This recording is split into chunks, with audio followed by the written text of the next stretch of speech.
ข้าวเหลืองเต็มนาแล้วครับรถเกี่ยวก็มากำลังเกี่ยวฝนก็ตกปล่อย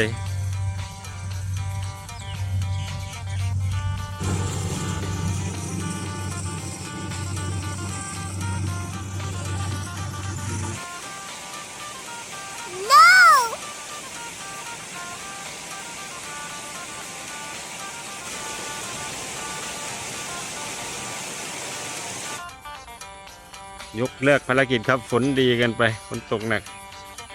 รถเกี่ยวกลับบ้านแล้วครับเกี่ยวไม่ได้นิดหน่อย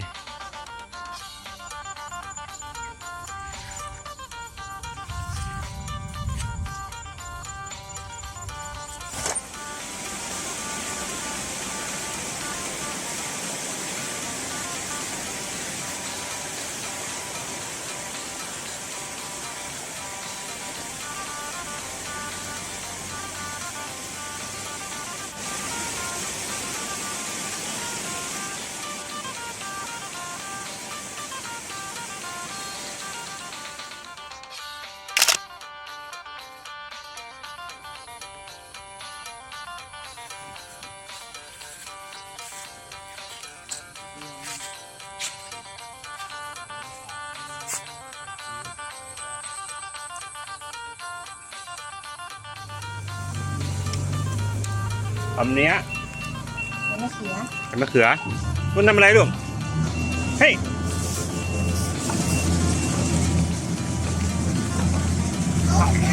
มาดูรถเกี่ยวข้าวก่อนดิวัดดิ It gets stuck and proceed.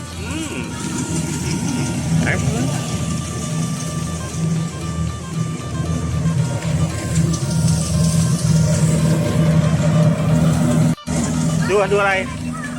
ดูรถเกี่ยวข้าวเหรอลูกปัดรถมาเกี่ยวข้าวนะน้องปัดแล้วนะ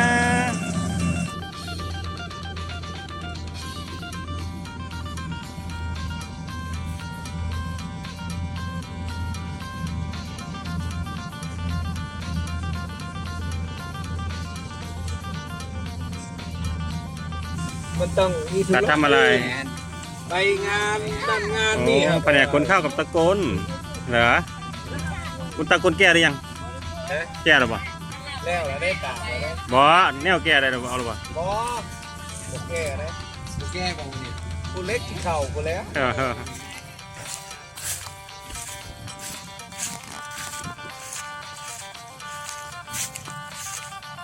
แท็กลุดแท็กลุด No!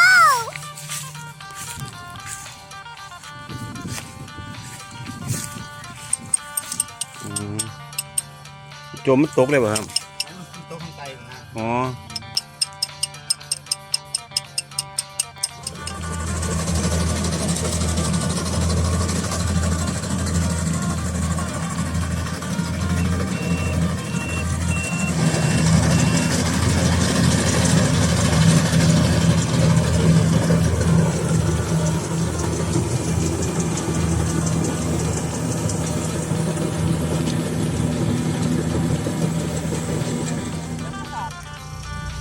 ปัดมาทำอะไรครับลูกโอ้โหปัดมาช่วยยกกระสอบเหรอกี่สอบแล้วนับสิถอยออกมาโอ้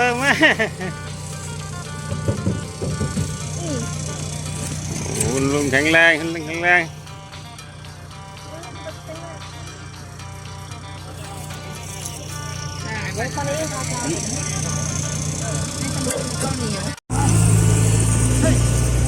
ไปแล้วนะ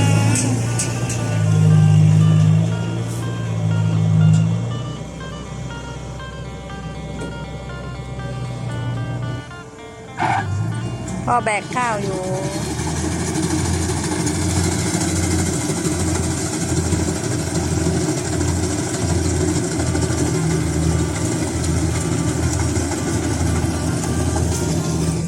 โปรดสังเกตเมฆฮะก้อนเมฆเป็นไงฮะสภาพอากาศเป็นยังไงบ้างสภาพอากาศ แล้วให้พี่ปุ้มตัดตะไคร้แล้ว สภาพอากาศวันนี้ แต ซันนี่เดย์ไม่ปัด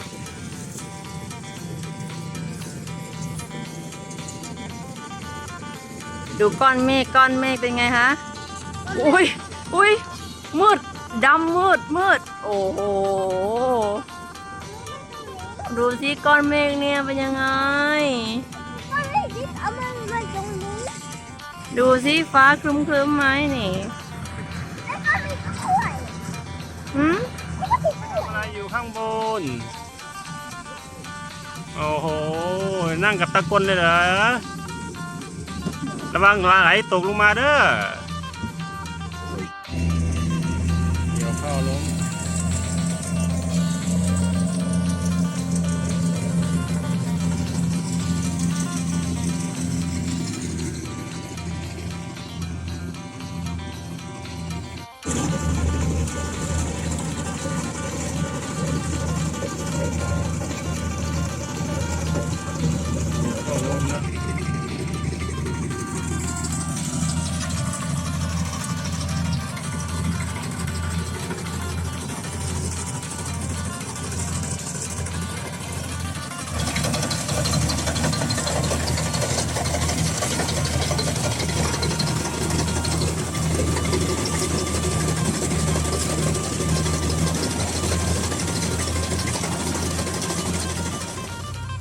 เมนูแรงนี้ครับ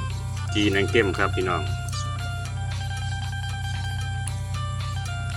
น่าให้มานะ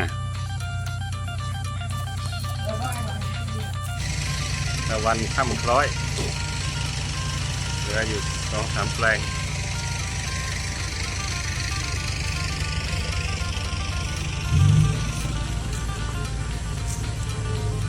เมื่อคืนฝนตกหนักบ้าครับ น้ำเต็มทำให้เกี่ยวได้ช้ามากทุกแปลงเลย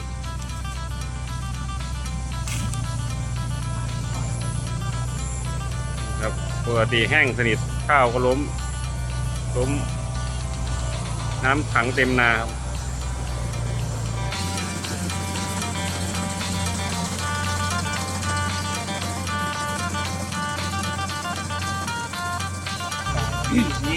ตัวนี้ถ่ายมันแห้งกันเนาะ